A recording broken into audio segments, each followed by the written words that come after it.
Hi, I'm back. This is Jenny with another quick Pilates workout. And this is one that is focused on hip stability and strength. So what we're talking about is balancing the muscles around the pelvis, which can affect everything from parts of your body up above, the lower back, mid-back, upper back, neck and shoulders can cause pain in all those areas. Down through the body, the lower half, the hip itself can cause dysfunction in the knee, ankle, feet. You see where I'm going. So the hips are very important. So to start out with, if you have a small-ish, soft, squishy ball, you can use that. If you don't have one, a yoga block will do, or a rolled up towel, blanket, or a pillow. So we're gonna lie on our backs.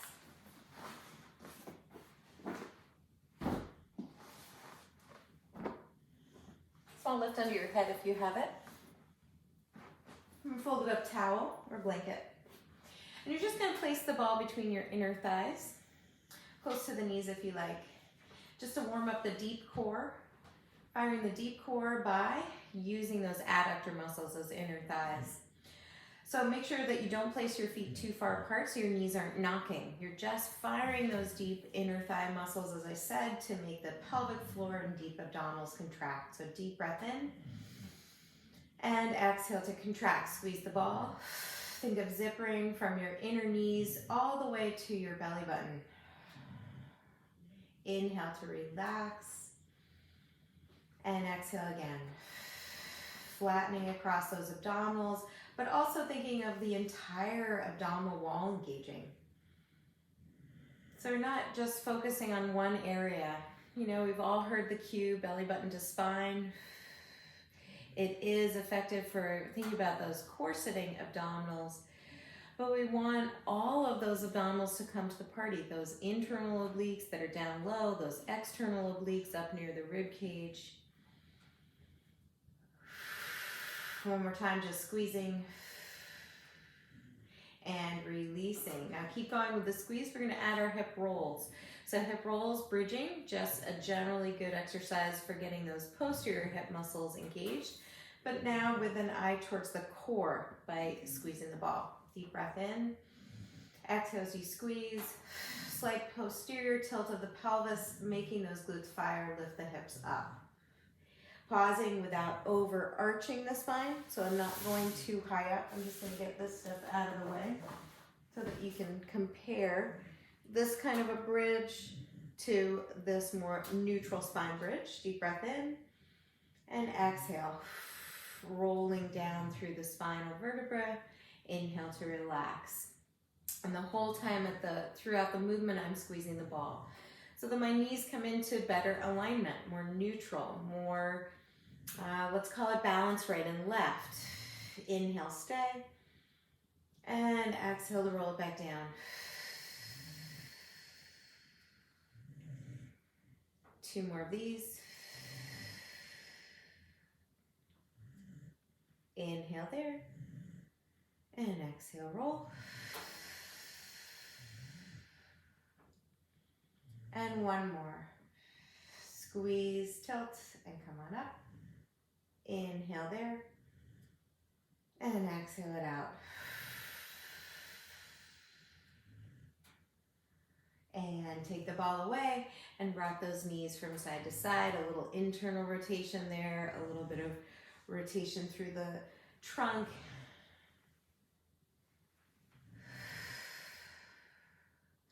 Okay, and then get rid of this ball. I'm just gonna let it roll away. And what we're gonna do is a little bit of the reverse with our sideline series. So what I mean by that is a bit of external rotation, turning the leg outward. So some of these exercises might be familiar to you. We're also gonna use a stretchy band today. If you don't have a stretchy band, please feel free to reach out to me. My email address is on the website, on UVAC's website, but you could also send it to my Gmail address, and I can send you a band. So I'm gonna start out by tethering my two thighs together. I'm gonna wrap it around my legs and do a double wrap. and give it a tie. So that's got plenty of resistance. And then lie on my side. And again, I've got a little bit of padding here to lift my head up a little so my neck is supported. The whole deal with lying on your side and working the core is that you actually, you can see a little bit of light when I lift and engage through my entire midsection here. It's not that I'm artificially lifting my rib cage. You can see it reacts through my neck. So I am not also sinking and letting go through my core. So it's a contraction, lifting the waistline up. Oh, there. You can see a little space that I create. A little light showing. Knees are bent. I'm going to bring them in front of my hip, right? So I have almost a 90-degree bend at the hip and the knee. And then start with clamshell. So it's an external rotation of the knee, at the hip, pushing against that band resistance. Think about wrapping the muscles in the hip at the back. Gentle pressure down with my top foot on my bottom foot. And then I've got my hand on my hip here, so this doesn't become wild movement. It's not rotation through my trunk, but just that thigh rotating inside of the hip socket. That really works those external rotators, those tiny muscles at the back of the hip that help to keep us balanced. And I do about 8 to 10 of each of these little exercises I'll show you on my side. So this is number 8. The second one is abduction. Straight up abduction means you're pushing away from the midline of your body, but again, without any change in the trunk. So my leg lifts, and then I put it down. The biggest difference between this and the clamshell is you're not turning the knee up. So as I lift, I'm also lifting my lower leg, my shin, my foot. They call this the beautiful dog at the fire hydrant.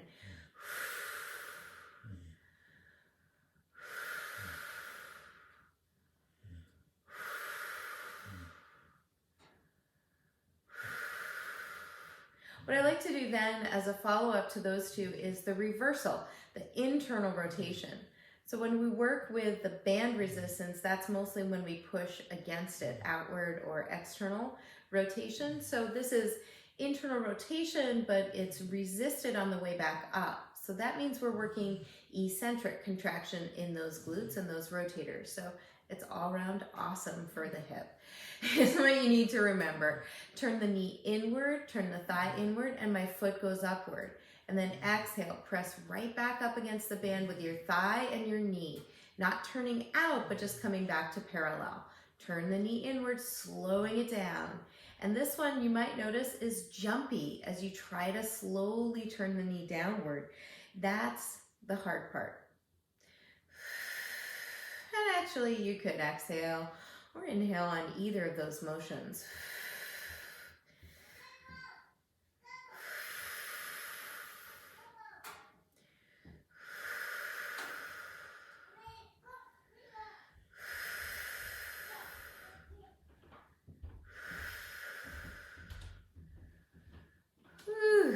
Good, that's pretty exhausting for those little muscles. Last but not least, you can take yourself out long, still staying engaged with the core, so my bottom waist lifts up. You'll notice there's a little bit of light visible underneath my waist, and I'm gonna press outward with that top straight leg this time.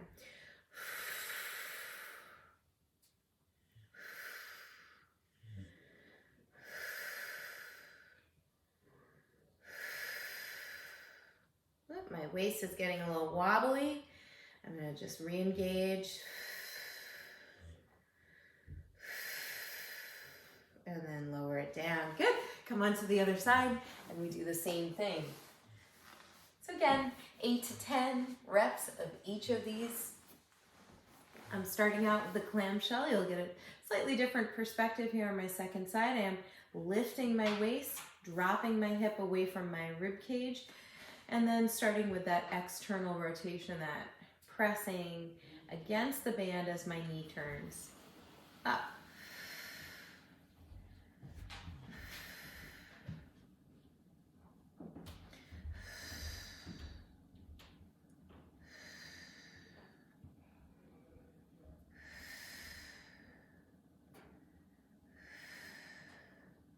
And then the second one is the dog at the fire hydrant lift. And again, you can notice my waist kind of fluctuating up and down. I'm going to try to re-engage. And that's always the argument behind exhaling as you do the hard part of the exercises.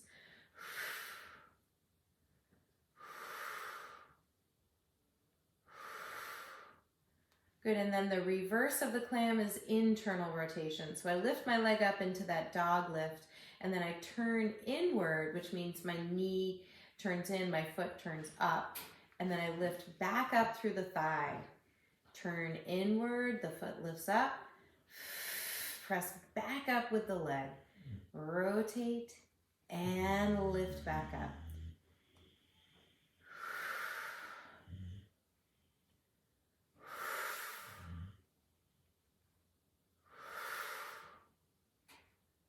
Ooh, that's a lot of work, pressing against that band.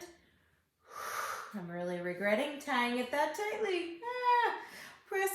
Stretch both legs long for your last set on this side, which is single straight leg lift. I'm just gonna scoot so you can see a little bit more of me.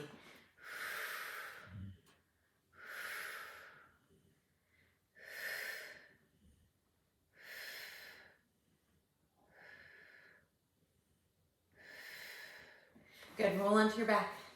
What I like to follow that up with is some moves that are bilateral, meaning you're using both sides at once. So it's kind of a nice integration for the whole body.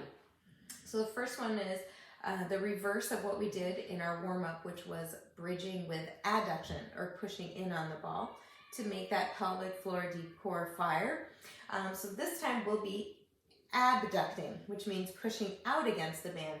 And you just want to be careful that when you push out on the band, you might see my feet are a little hard to see because they're in socks. But if you're pushing out on the band and you see your big toes kind of flopping up, you've gone too far, right? So I always like to say that the band or the ring or any of our tools that we use are meant to enhance your alignment, not distort it. So when you push on the band, you want your feet firmly planted, but you want to start to feel those muscles wrapping around the back part of the hip. So we're going to do that in the bridge, as I said. So plant your arms down, relax your neck and shoulders, engage that core, and lift your pelvis up. So here we go. I'm just moving my bun out of the way, y'all. So I'm maintaining a nice bridge line, and then I'm going to externally rotate and abduct. So I'm pushing against the band. So depending on your muscles, right, if you know that you need a little bit more work in those external rotators, so somebody has said to you your piriformis is a little bit weaker, for example, then you'll concentrate on turning out a little bit more, turning those knees open. On the other hand, if you've had some issues in that area before, some pain or some tingling down the back of your leg, then you want to steer away from that and just think push out, your legs moving out away from each other. So that's a more subtle kind of distinction. The movement is basically the same. But a focus. Good. 8 to 10, and come on back down. That's not it. There's one more. This is the bonus. So where we start to think, oh, what does this have to do with my normal Pilates stuff? We're going to lift to tabletop, which means I've got a nice strong connection here between my pelvis and my ribs. I'm still keeping that band. I'm still tethered. You can pull it in a little closer to your chest if your back needs more support. On the other hand, take it right into tabletop if you can. Head, neck, and shoulders lift up. Either holding your head or arms by your sides. We're pulsing our arms, if your arms are down. Breathing in the hundreds with that abduction. So I'm going to open my legs. And then inhale, bring it back together. I always take advantage of support whenever it's offered. So there's my hands holding my head. And those of you who are familiar with the hundreds variation, it's 5 counts out, 5 counts in. So I'm doing a slightly swifter version here.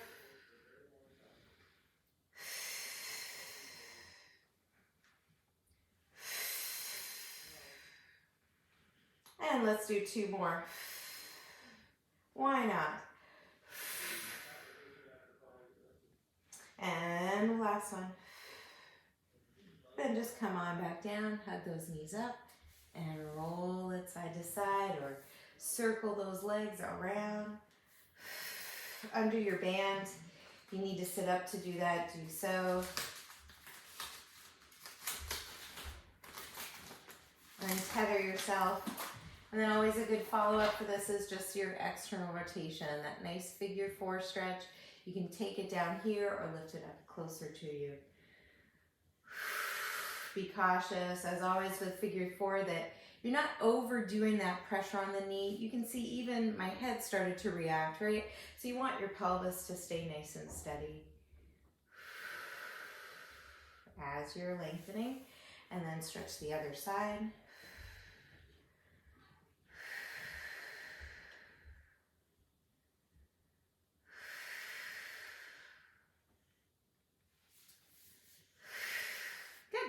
And that's it for that workout for the hip.